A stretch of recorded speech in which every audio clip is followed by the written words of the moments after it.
All right. Hello, everybody. Thank you so much for joining us for today's webinar, How State Government Affairs Professionals Are Adopting AI Today. It's a topic we've been hearing a lot about from y'all, asking, okay, but how are people using it, right? Or like, what are the things we've heard a ton about AI, but we'd love to know exactly how folks are using it in their day-to-day. In regards to that, on the right-hand side of your screen, there'll be a poll under the polls tab. Oh, I think I hit the wrong button. There we go. Great. On the polls tab, where you can indicate your AI abilities. If you're an AI expert, if you're just pretty confident, not so confident, or you don't use it. All right, I see folks are coming in. Most people are saying they're pretty confident. Some folks saying not so confident. Nobody has said they're an AI expert just yet, but I'm sure that there are a few AI experts that are on this call. All right. We also, on the right-hand side of your screen, you can see under the docs, there's a couple things that would be great for you to click on and check out. First off is Wonk Nation, which is our community of public affairs pros. It's a Slack community, so go ahead and click that and open and join our Slack community. Also, there's a link just to learn a little more about Quorum State, and also join our AI Inner Circle, which is a small group that comes together once a month to share how they're using AI and to learn some of the best practices, especially in regards to Quorum and other tools that are in the market. All right. The other thing is that my teammate, Molly, who's in the back end here, said that she thinks that there's going to be no more than 20 states here at this webinar, or people from 20 states. And I bet the over on that. And there's lunch riding on this, and I need lunch money. So in the chat, can you please share where you're joining us from? I'm joining from Washington, D.C. Okay, I see South Carolina, Arizona, New Jersey, Colorado, Maryland. All right, we're off to a great start. Michigan, Montana. Actually, if anybody could just name states, like that would also work too. If you see some more, I need this lunch money. All right, great. And looking at this tab, I'm seeing, or looking at the poll, seeing a lot of folks are saying that they're pretty confident with AI.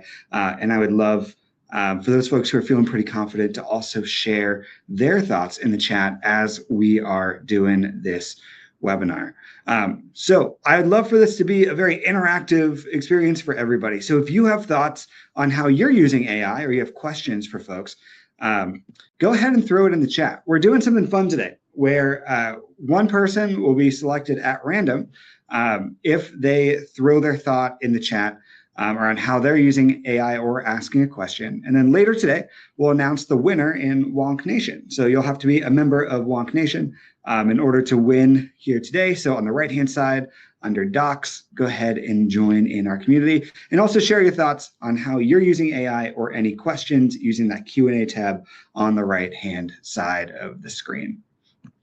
All right, that's enough from me. I'd love to introduce our two fantastic guests today. Allison Nadeau, who is the Policy and Advocacy Manager at the ALS Network, and Victoria Francis, Deputy Director of State and Local at the American Immigration Council. Do you mind introducing yourselves? I'll kick it to you first, Allison. Hi, everyone. I am based out of California, so hello to my other California people in the chat.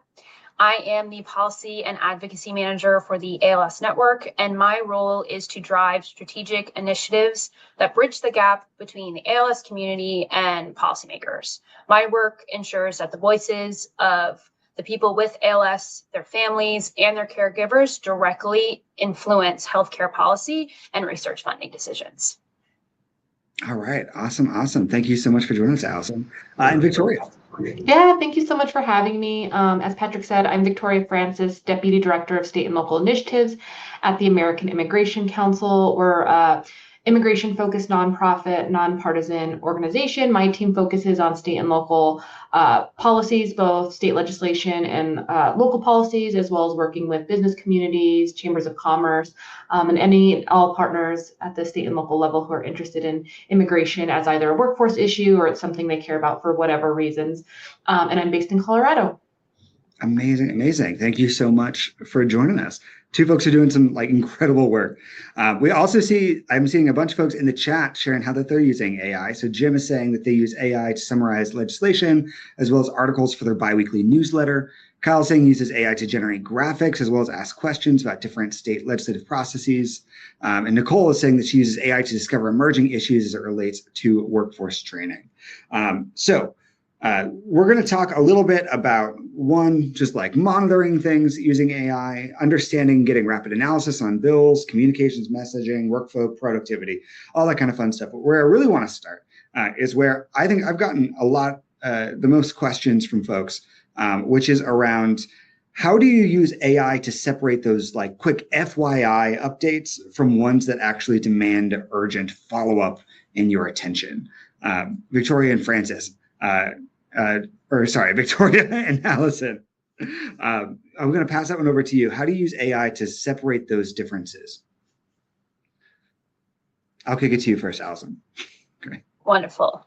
So really quickly, the ALS Network is an organization that serves the state of California and the state of Hawaii. And we are on the ground and we connect need with support, questions with answers, thought leaders with new ideas, research funding, and advocates to really challenge the status quo on both the state level, and we also engage federally.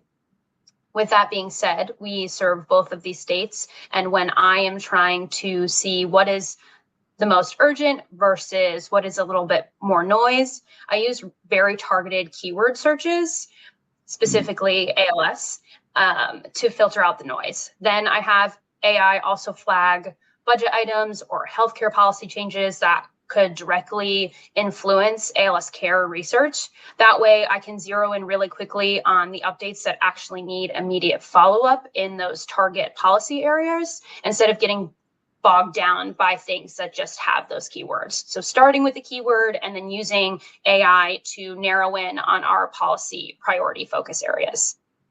That's I will pass it to you, Victoria. Yeah, thank you. So there's a couple different things.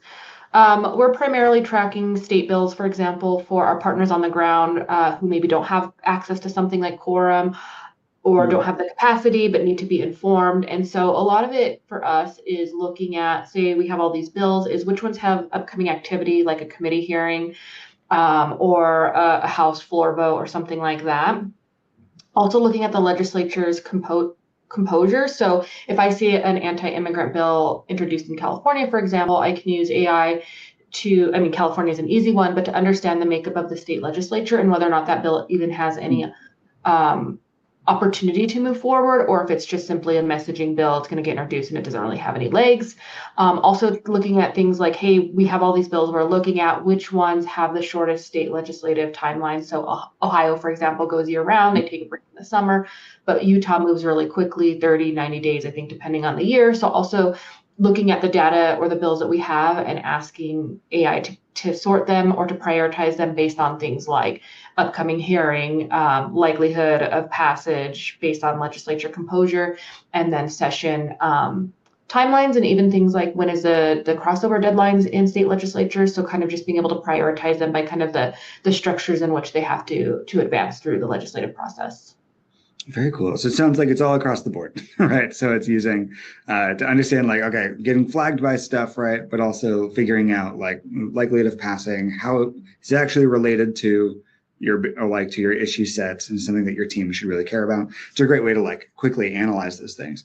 I'm curious from just like from the beginning standpoint, when you wake up and you see all these bills in your tracking dashboard, that's like, there might be like 50 of them in the morning, right? Sometimes, if they've been busy, there's a lot in there.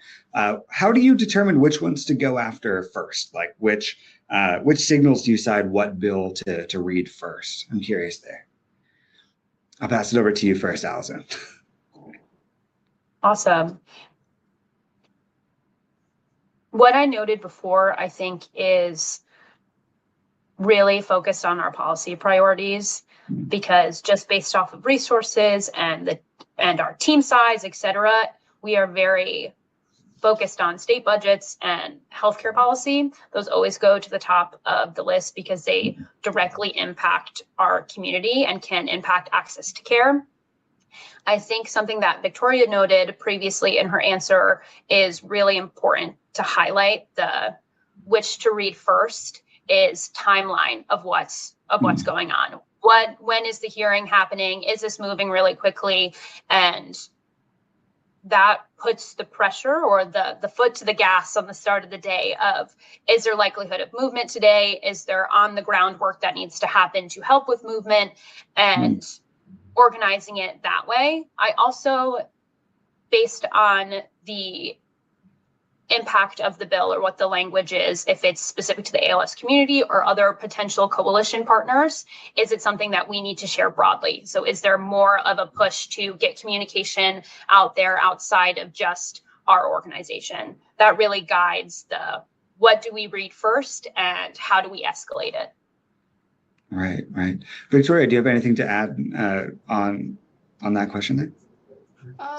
The only thing I would add in addition to like the timeline and, you know, what is immediately going to be advanced versus what might not, and is because the summaries that Quorum provides, those, you know, small little snippets when you're looking through that, it's really easy to go through and say like, okay, like this bill came into my search terms, but it's a resolution commending X, Y, and Z, like that can be really like low priority. Whereas if it's something that is going to be high impact for the populations that we're supporting or we're talking about, that little summary helps me be like, okay, like this bill has an upcoming hearing. It's in a legislature where it has a good chance of passing, and it's an issue of high importance. So that helps as well, just those little snippets of being like, you know, if it's like expanded language access for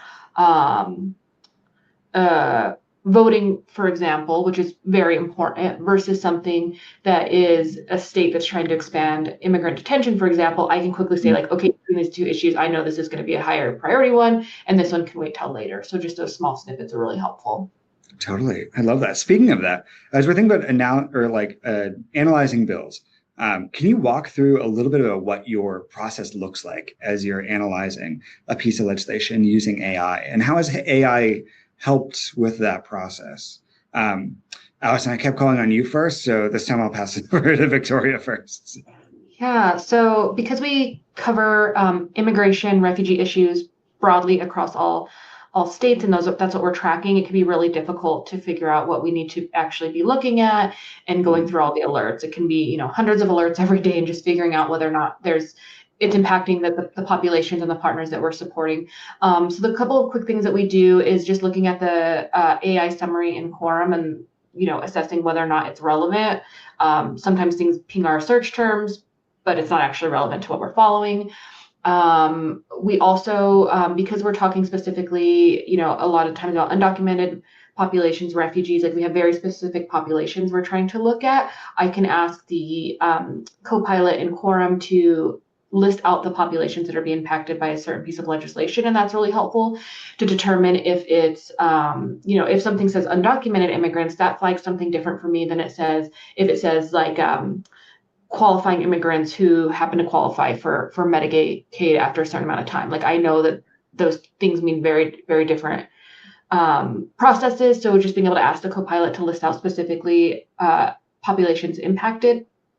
When it's really large budget, things like budget bills or, you know, those 300-page bills that we all open up and we like kind of are like, okay, I have to tackle this.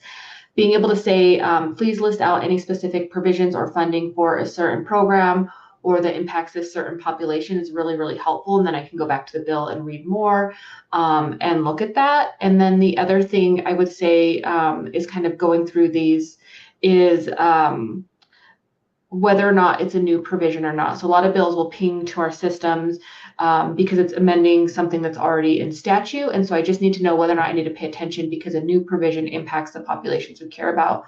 So also asking co-pilot, like, are any of these provisions, like, what is this bill about? And then saying, are any of these provisions are any of these provisions new, modifying existing statute, or they're like from a previous legislation that was passed a couple of years ago? And that really helps us to filter through those things real quickly and tell whether or not it's something that's changing this year or it's just amending a different part of the legislation. So I think just like overall is being really specific about what we're looking for in the legislation, who's being impacted, what is the amount, and just asking those detailed questions. So kind of having a list of standard questions that are helpful for my team to ask co-pilot to get through bills quickly. Totally. I remember back in the day when I was an intern, and my job was to scan through or go through legislation, especially with like massive bills, right? And this is why I always say like Copilot, like if nothing else, like it's going to save your printer so much work, just because how much time I would spend like printing out a document and then like highlighting it and going back. So like that was an intern Patrick job, is now a Copilot job, right? Got a question here. Microsoft Copilot. Neil, we're talking about Quorum Copilot, which is Quorum's AI assistant and superpower. So it says on the website. Okay, Allison, how about you? How has AI changed the way that you're doing bill analysis? Honestly, Victoria, you just crushed that answer.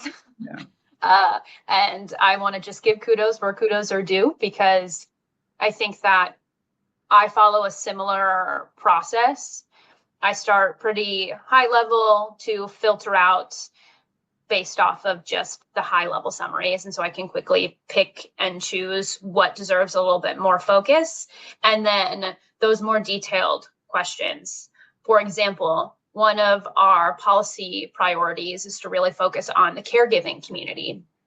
And caregiving is a relatively broad umbrella, and there could be caregiving in all different walks of life, whether it's caregiving for a child, caregiving for someone with disabilities, etc.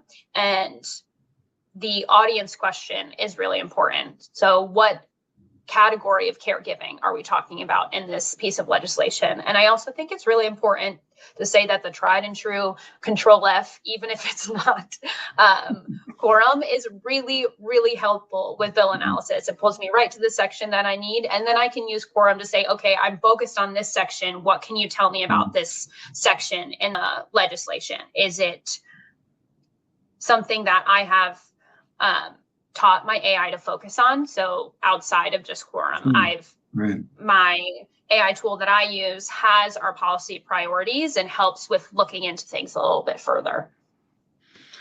Perfect. Got a couple other questions going on in the Q&A and chat. So one here from Jeffrey asking if we could do a demo of Quorum. Actually, Jeffrey, we did a webinar last week on this, and I can go ahead and send you that recording as well that kind of walks through how to do it.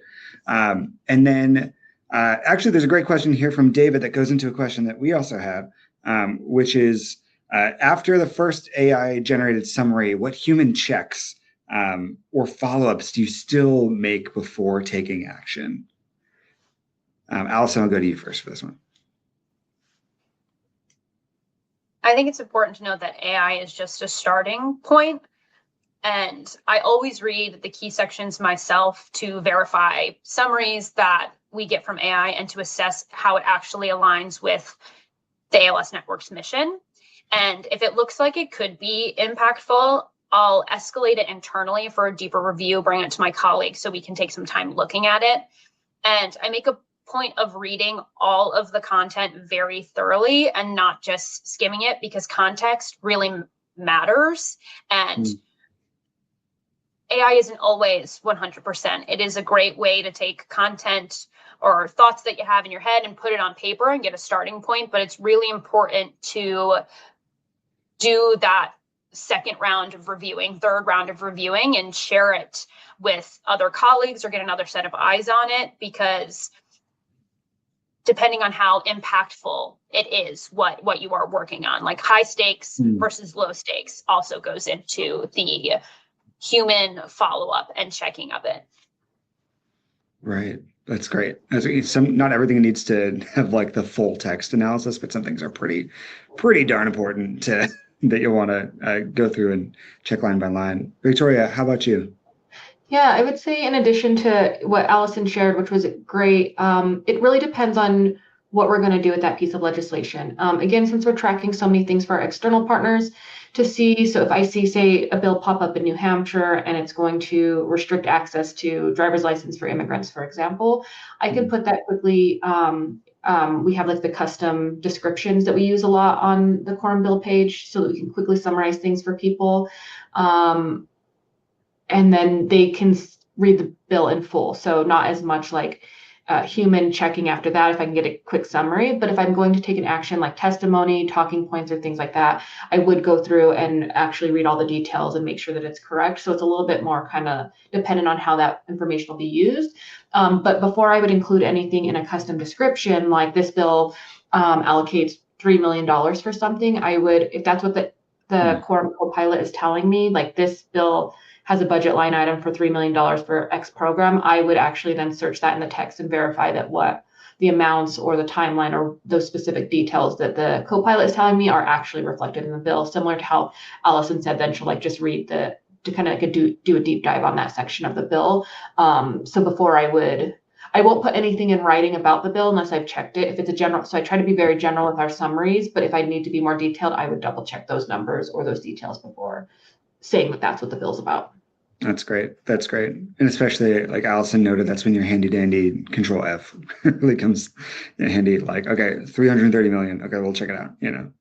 That's great. That's great. All right. So let's talk now a little bit about like communication and messaging a bit. You'd mentioned that you create a custom description for bills that say what the bill is all about. And that kind of gives a nice digest for your coalition partners and the folks that you're reporting into. In what ways has AI helped you adjust policy languages for different audiences and coalition partners? So Allison, I'll kick this one to you first. AI has been a huge help in reframing language depending on who I'm talking to. For example, if I'm communicating with coalition partners who are in deep in the legislation and policy, it's going to be very data driven and policy heavy. But when I'm talking to the ALS community and it needs to feel more accessible and patient centered, AI can help take these complex or emotionally heavy topics and rewrite them in layman's terms, making sure that it's still accurate but digestible for the people who need it.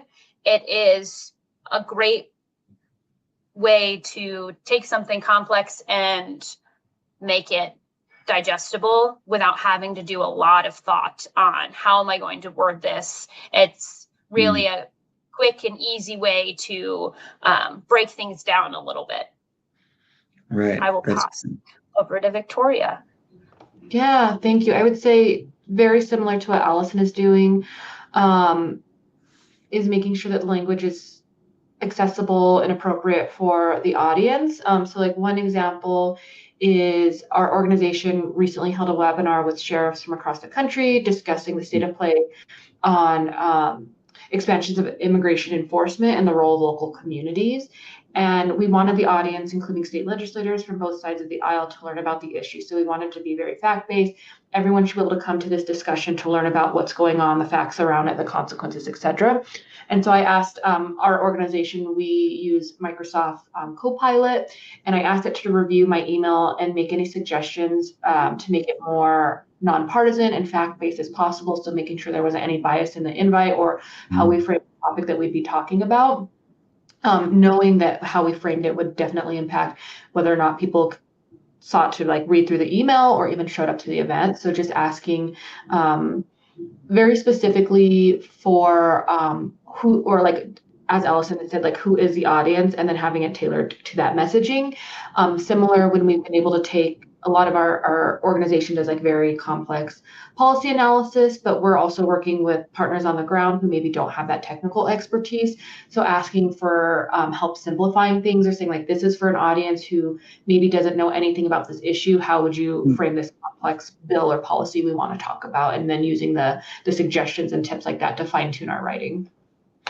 That's great. That's great. The number of times I've asked, even like ChatGPT, like, hey, can you make this more plain spoken? Or like identify the buzzwords in here, and then it comes back with like a ton of buzzwords. It's like, okay, maybe I can get those out of this email. Little things like that, in my head, it's like, this is fantastic. I totally nailed this. Like it's able to identify those quick things. It's super helpful, especially if you give it. I love what Cindy had here, which is I almost always give my AI a persona to assume before asking my prompts in ways Allison discussed, pivoting for different audiences. So saying like, hey, you are a sheriff, do XYZ, like analyze this and give me your thoughts. I think that is such a fantastic way to get inside somebody else's head as you're writing different content. Speaking of writing content though, how do you keep your authentic voice while you're utilizing these AI tools, like to avoid jargon you either don't want, or just sometimes you can tell when it's like obviously not you who's saying it, right? I always laugh whenever I see like the rocket ship emoji, like on LinkedIn. It's just like I've never went in and searched up rocket ship emoji, but it's always there, you know. So I'm curious, how are you maintaining that balance of keeping an authentic voice while being able to scale and do new things with AI? I want to really quickly, the emoji thing is so accurate and so funny. That is just a tried and true, that person used AI to help draft that. The second thing, really quickly, is one of the ways that I also utilize AI when it comes to communicating is I really like Axios's smart brevity format. And I have used AI to help put an email that's a little bit wordy, but I really need people to look at this email and know what I'm asking and know what the next steps are. I'll be like, okay, AI, put this into smart brevity so I can keep someone's attention and make sure that they get the key action item that I'm asking for. And then about the authentic voice aspect of this question, the key to this for me personally is training my AI.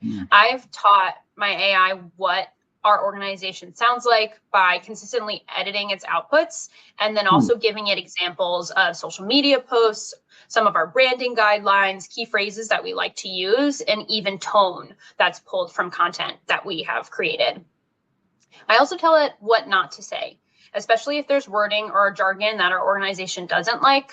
Over time, the AI has adjusted to our organization's voice, and it won't just magically know what it is. It really needs to have the continued care and input and corrections to consistently get it right. And I think that it's important to also, like the comment in the chat, make sure there's a persona involved and a clear description of the audience, because I think that also helps with that authentic voice. It's less professional and dry.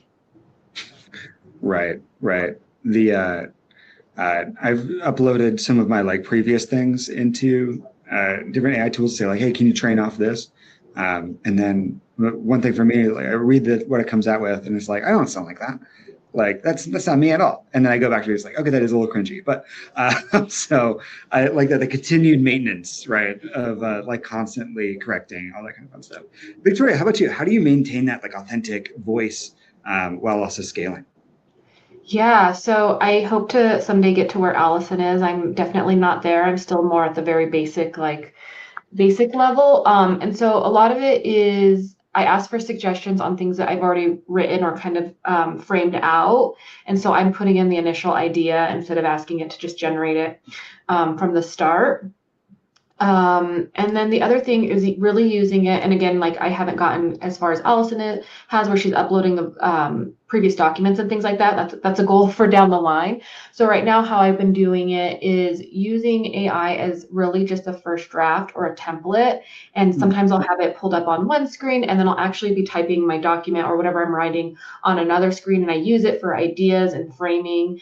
But I'm actually almost kind of rewriting it in my own voice. So kind of just translating it into my own writing. And so that's really helpful. Or I will copy and paste, just select text from something that AI has generated if it fits into how I'm already framing things, to make sure that voice is still there. And I would say the other thing is kind of this back and forth. I don't know if conversation is the right way to frame what I'm doing with AI, but saying you wrote this, I don't, I prefer to not use these words, or this is a little too, sometimes the vocabulary is just things that we're not using in everyday language. And since I haven't gotten to the point of training it more on our organization styles and things like that, is just having this back and forth dialogue with the AI you're using about I like that, but can you change the second sentence to read a little bit more like this? And so it's kind of that iterative back and forth process, and not just trusting the first product that you're getting, especially if you're kind of at the level I am where I haven't trained my AI friend, or I don't even know that I have the right vocabulary for that yet. But just as a little bit more entry level is like being willing to like invest in that kind of back and forth dialogue to get it to where you want it to be, and being familiar with your own voice as an organization or as an individual, that you know when you see something generated from AI that it's not reflective of how you would write something. Because I think the goal is to have it appear as though you also wrote it, not that AI wrote it with the rocket ship emojis. Right. The Alvin is fine. I say like the AI gives me my first draft, but it's actually AI gives me probably like my first through fifth drafts of me going back and forth, being like, okay, now make it more plain spoken, or like really emphasize these points, or it should have X, Y, Z. Then after that, I go through and I make all the edits. And there's so many things where it's like, man, I wish I thought of that. That's a really great way to phrase it, So that's always really, really helpful. All right. I would love to talk a little bit about like workflow and productivity, because this is how oftentimes we frame the conversation around AI, which is about time savings, or, you get to eat lunch today, right? One quick ask, and please throw this in the chat as well. What everyday task in your like advocacy workflow has been the biggest time savings from AI? So like whether that's like analyzing bills or anything like that, what has been the biggest time saver for you? I'll pass this one to Allison.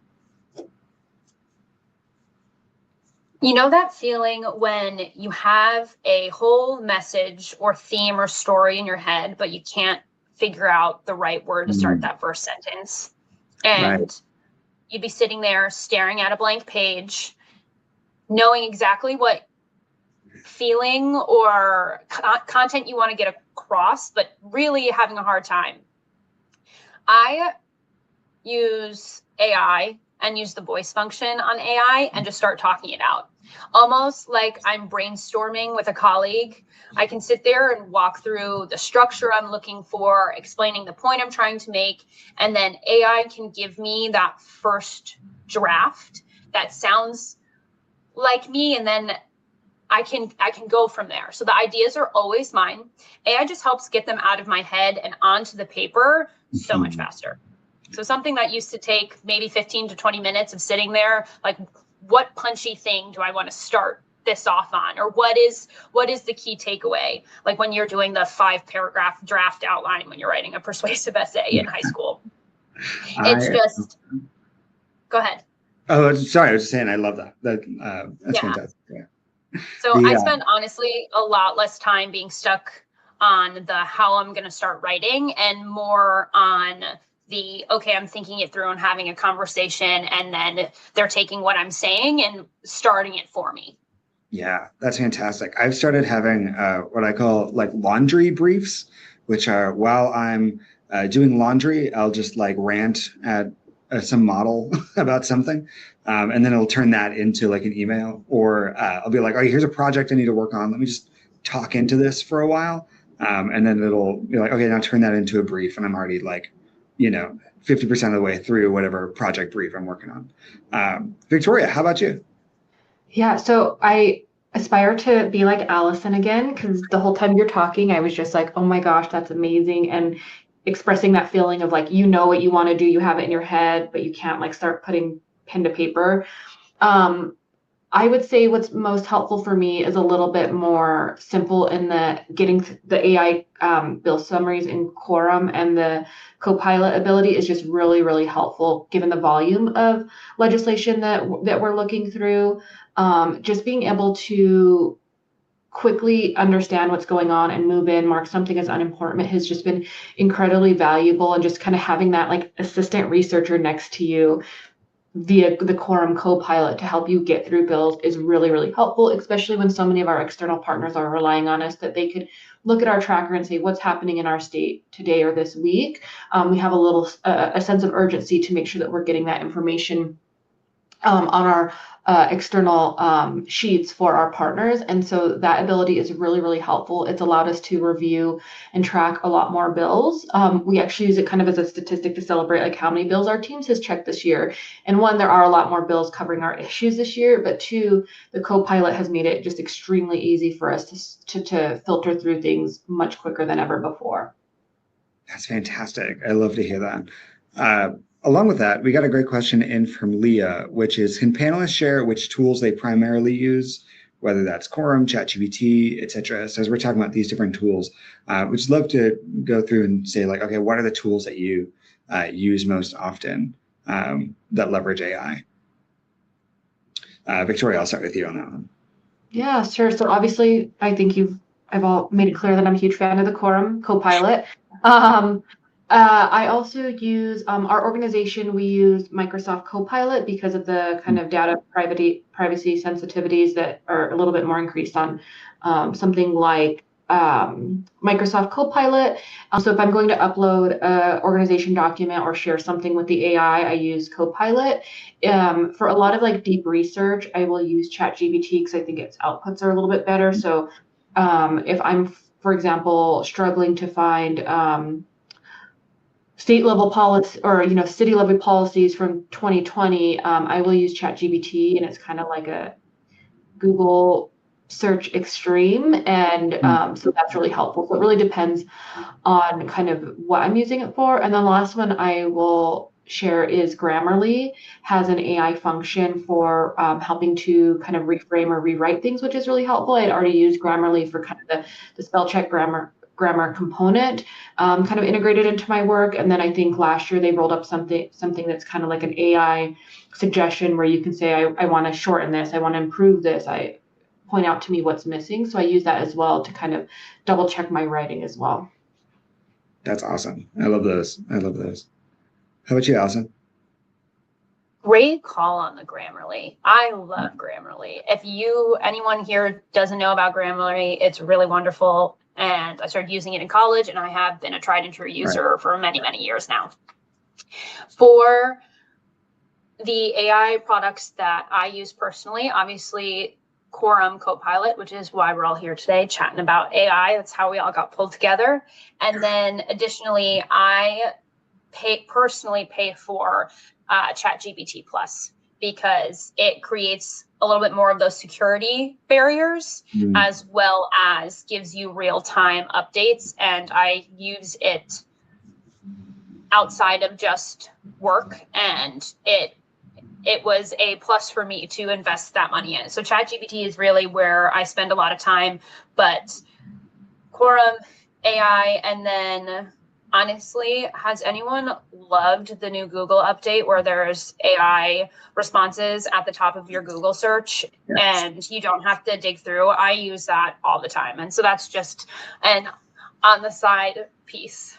Yeah, I do like that a lot. I looked up recently because I live in an apartment building, and I asked, do dogs understand elevators?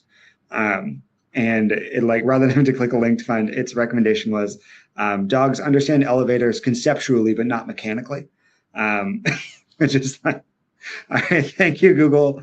Like, I don't, so I don't know, maybe my little Chihuahua is a more like a smarter Chihuahua, understands engineering a bit more than others, but all right.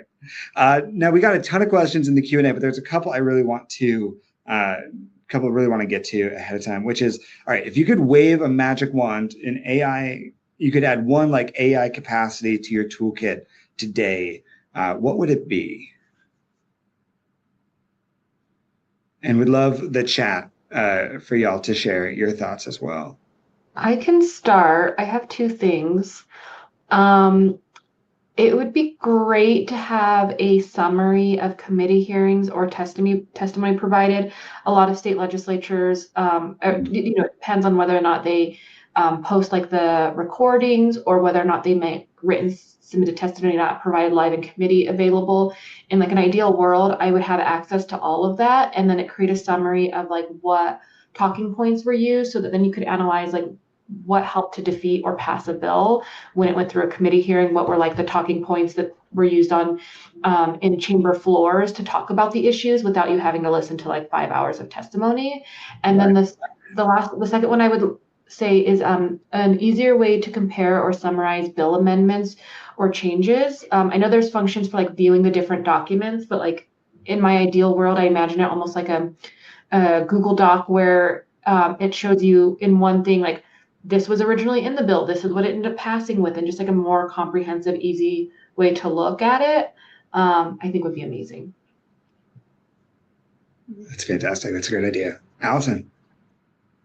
Victoria, I totally agree with the testimony aspect of it. I also would love if they could just create a list of all the organizations that supported and opposed. So there's this historical context if you can see where different coalition partners are engaging on different pieces of legislation, and then the talking points on why people are opposing would be so helpful. That is now on my list of magic wand. But the second one would be that I would love to see a world where I can log into my AI, and I know there are agents that do this right now, but maybe it's just a magic wand of in the next few months that I actually dedicate the time to do this.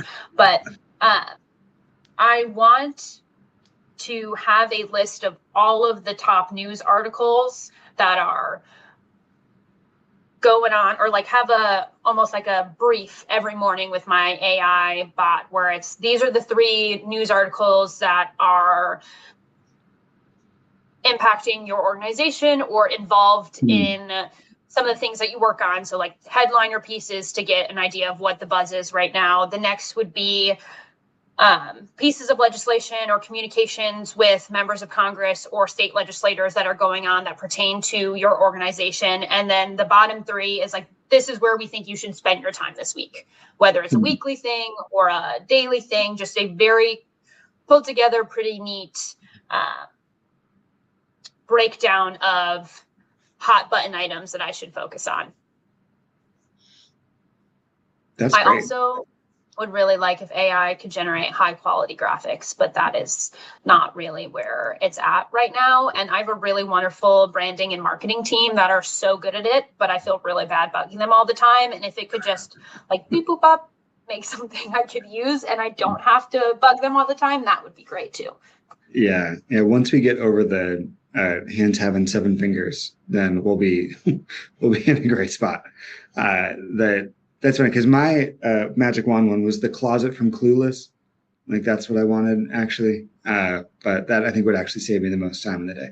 All right, let's get through some of these great questions that folks threw in the Q&A.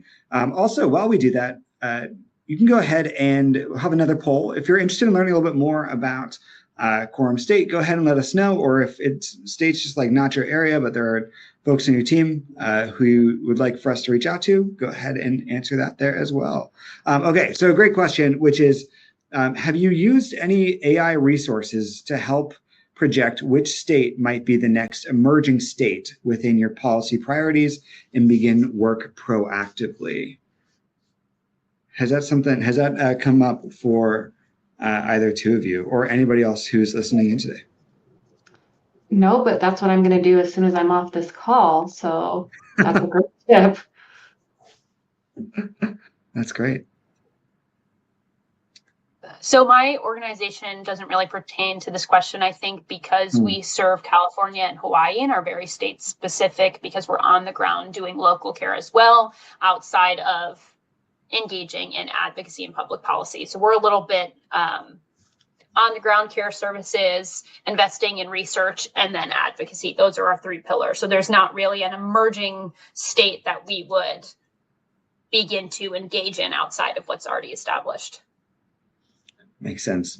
One of the things that I've heard folks will do is go into Copilot and ask things like what states are working on XYZ. And they'll also have what they refer to as like canary issues, which are like things that come up or bills that are introduced that'll let you know that, hey, this is where people are headed. And so they'll say, like, they'll plug in some of their canary issues and say, like, okay, what states are working on that? And that's how they've been able to find those like emerging states per se, which I thought was really, really smart. All right. Another question here, which is, do your organizations have written policies on the use of AI? Yes, our organization does, which is why we use Microsoft Copilot. We also have an AI working group where they're regularly talking through the different issues that are coming up and different ways to use it. I think one of the particular precautions for the work that we're in is, while I use Google AI results all day long. There's some concern about accuracy of things, like if someone's asking for, how do I apply for asylum? How do I fill out this form? It's not quite accurate in some of the AI platforms. And so we try to be very careful about what we're uploading into different AI platforms and the information that we're sharing from them. So while we do have policies, it's always evolving as things change and as the needs of our organization changes. It also kind of varies team by team. Some of our teams don't have to be as cautious and can use ChatGPT for some of their work, whereas depending on the sensitivity level, we are asked to use Microsoft Copilot. Great. So my organization is in the beginning stages of figuring out how AI plays into our workflow broadly. And so the policy is in its infancy and beginning to take shape as we implement these AI practices. However, I have a little bit of my own internal policy that I follow, and I keep it really simple. It's if I feel comfortable sharing it at a public meeting or posting it on our website or anything that's public facing, that's probably fine to be uploaded into AI. So I'm comfortable doing public legislative analysis, talking points that are meant for external use, or generic spreadsheets. However, anything that's involving private patient stories, internal strategy discussions, coalition planning, that's more strategic focused and not something that's public facing, that's not going into AI. So the rule of thumb, if there's even a moment of hesitation, I don't put it in. If it's going to be public, I'm happy to utilize AI in that capacity. Great. If you don't mind me asking a follow-up question there, where when it comes to like training your model, right, or like training stuff, right, where do you draw the line on like which internal documents you'll feed into a model for that additional context? Allison, do you have any thoughts there? Absolutely. I utilize a lot of our flyers that we give to the public or any of our educational material where we have the way we're talking about some heavy duty topics or different pieces of legislation, anything that is forward facing and public branding. Additionally, anything that we post on our social media, I think is a great thing to feed into AI because it is condensed and short, but it gives that tone and personality that I'm looking for, and it's easy to replicate that.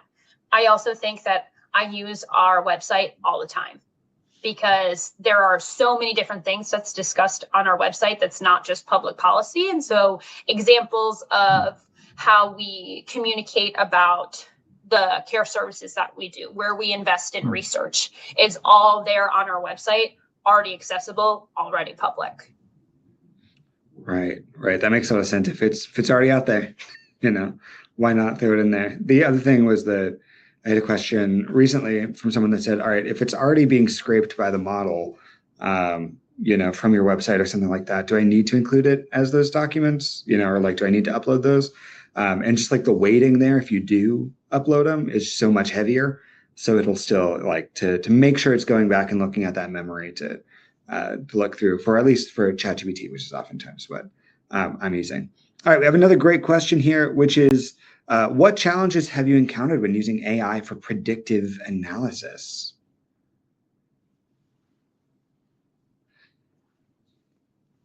I think, Victoria, you shared a little bit about like light predictive analysis, but what kind of issues have you run into there? Or like, what are some things that you've noticed if like checking out to see if like a bill would pass or something like that? That's a really great question. I don't know that I have used it enough to really answer that. I think it's something that is evolving in our work that we would like to use better. But I will share that I have seen some challenges when I've asked ChatGPT specifically to count things or to pull out like a list of states that are doing X, Y, and Z. I think with any of the AI outputs, there's always that human checking component that you have to do and the fact checking. But I found that some of the generative things that you're asking to just answer a question versus like you feed it something, you ask it for feedback, is a little less predictable and more prone to being inaccurate when you're just asking questions like, can you predict what will happen in X, Y, and Z state, versus me saying, hey, I have all this information I'm sharing, provide me feedback, or let's like analyze that one thing. I found it less reliable for these types of things and just needing more human checking. That makes a lot of sense. Allison, how about you? Have you ever used it for doing predictive analysis? And if so, what are some of the things that you've seen? So one of the biggest challenges, I think, using AI for predictive analysis has really been ensuring the data quality and consistency, because predictive models are only as good as the data that they're trained on and that they have access to. And in advocacy and policy work, and just like the political space in general, data often comes from multiple sources with different levels of reliability depending on the topic that you're digging into. So another aspect of that is, do you know where the data is coming from? What are they pulling it from? If you're just like having a conversation asking if what is the likelihood of this bill passing, and it's using information offline or online from different communication streams and data that's available, I think it's important to know it's only as good as the information that it has. And then I think another challenge I've noticed is the explainability of the predictive analysis. So really being able to understand and clearly communicate why the model predicted something a certain way. You really want to make sure that you, in this line of work, build trust with your stakeholders and the communities that you work with. And I think it's important to not get rid of that human judgment and human aspect when having the predictive analysis, because you want to be able to clearly communicate why you're predicting it this way. And if you got it from an AI model that doesn't have clear and concise reasons why, that can also play into that challenge. Totally. The model's only as good as what's into it, right? All right. So we only have a little bit of time left. We've talked a ton about all these different use cases, and thank you so much for sharing your thoughts on what specifically you've been doing with AI. When we asked early in the webinar, how would you rate your AI abilities? About 40% said that they're either not confident, not so confident, or that they don't really use it. So if you have like one piece of advice for somebody who's either not, or do you have one piece of advice for folks who are not so confident or they're not currently using it right now? Realize I did not ask you this question previously. So while you think of your answer, I'll give a piece of advice that I heard recently, which is start using it in your personal life a good bit more. Like ask it for recipes, ask it for thoughts on travel and things like that. And you'll start recognizing patterns and all that kind of fun stuff, which will get your brain thinking about other ways to use it in your work life as well. But Victoria, Allison, do you have any tips for anybody? Patrick, you started exactly where I was going to. Oh, no. The idea of starting small and practicing in low stakes settings. You don't need to jump right into the high pressure situations where something is going to be public facing, etc. I think starting in personal life is a really good place to start. Additionally, don't be afraid to ask questions and collaborate with your AI, because AI is honestly a relationship or a team sport, even though that sounds a little weird, because learning from your interactions with it will, one, build confidence in its ability to do the things that you want it to, and you're teaching it while you're going along, but also it builds your own confidence on how you're going to word questions. How does the AI respond to a question worded this way versus you tweaking it and asking for it that way? So it's really a trial and error, and being willing to be a little fun, a little goofy with it in the beginning, because it's only going to, like, it responds to what you're giving it. So play around with what you're giving it and just see how far you could take it. I think that's kind of where I started. Yeah, I love it'll pick up on you, and it'll pick up your, like if you start small and keep moving, it'll eventually be able to tackle some of those bigger things that you think it wouldn't be able to tackle from the beginning. Victoria, how about you? I would say, and this is kind of my entry to using AI and ChatGPT specifically, was using it as a search engine and kind of comparing the results I was getting out of ChatGPT versus Google, and seeing how much time that saves you when you're trying to find something that it's made me, that was kind of really the entry point, being like, oh, I can really use this to find things I'm not finding on Google, or that is taking me far too much time. And then from there, saying, like, asking, say, ChatGPT or your AI companion to do something, and then asking for like a second layer of analysis, like, hey, pull all the bills in California that did X, Y, and Z, and then organize them, second step, organize them by the date, organize them by how many people, how many of them received bipartisan support. So having that like kind of iterative search, I think, is a really neat way to see kind of the scope of things that the AI can help you with. I would say, if you haven't looked into the Quorum Copilot, just ask it for a summary and see if you're getting the information you need out of it is really helpful.